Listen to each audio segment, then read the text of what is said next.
Akşam olmak üzereydi. Yavaşladı her şey. Gün toplamaya koyuldu varını yokunu.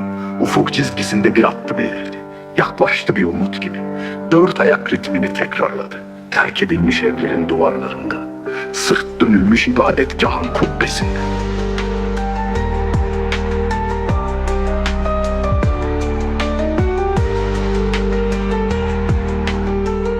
Ay yandı açık mavi denizde. Yıldızlı gök örtüsünü açtı. Çöktü karanlık. Bir rüzgar esti. Sonra şarkılar getiren. Mutluluk yükseldi göklere. Sebebi kendiliğindendi.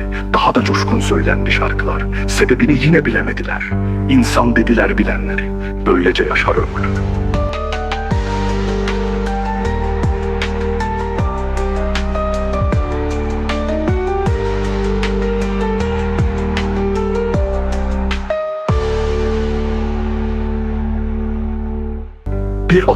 Bir adım daha, kollar yanda, sallanmaktaydı kendi halinde.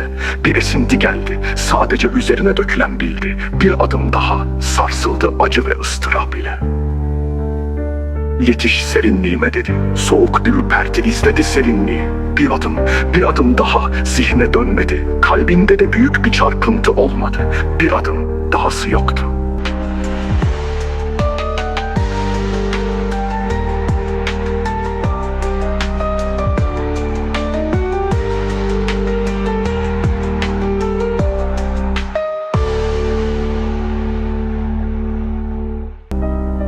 Neredeyim dedi sonra. Sesim dedi ya duyacak olan insan.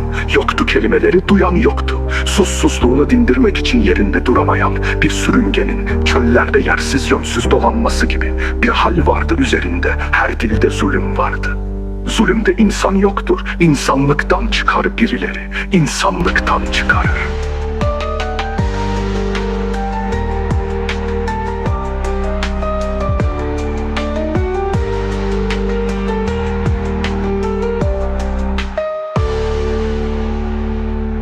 Bir ele aradı, bir insan dokunuşu yoktu. Kimdi? O neydi? Belki de kim değildi artık. Yer kavrulurcasına sıcak, gözler kapandı kapanacak.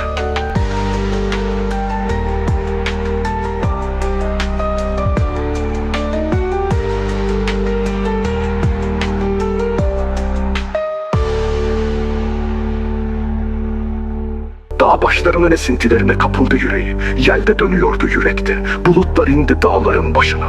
Ve bahar esintisi bir daha doldurdu her yanı. Küçük çoban gülümsedi. Huzuru duydu kendi içinde. Köylere indi coşku. Taş evlere çarptı. Kapılardan, pencerelerden, yıkılmış duvarlardan girdi. Mutluluk.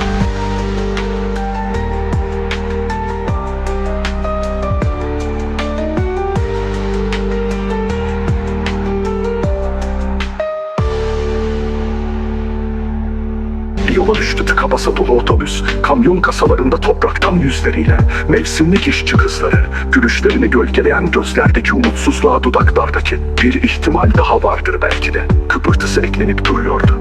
Elveda.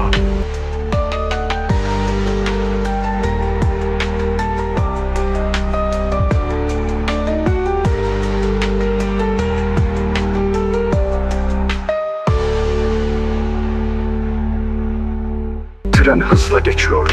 Toroslar bölünüyordu kara vagonlarda. Çam ağaçları koyun koyuna.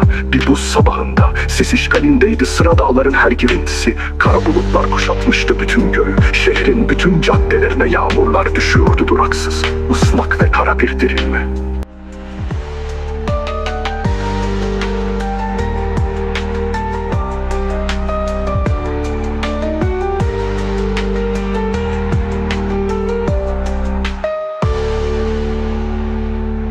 Kömür kokluyordu bütün nefesler. Gözlerde parçalanıyordu hayat. Yarım yaşanıyordu her şey. Uzak tarlalar yeşerdiğinde gök güldü çocukların üzerine. Gökkuşağı böldü kara bulutları. Bir gökten bir göğe. Yarı mutluluk, yarı umut.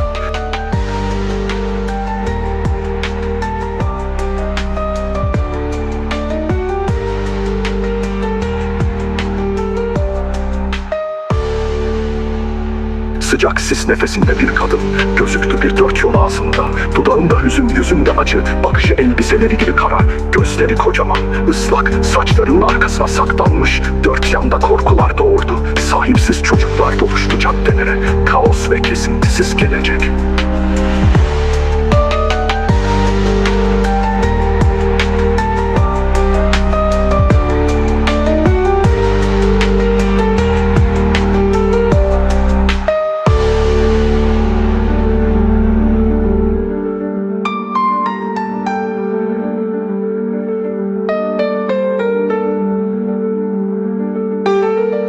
Sıcak sis nefesinde bir kadın, gözüktü bir dört yol ağzında.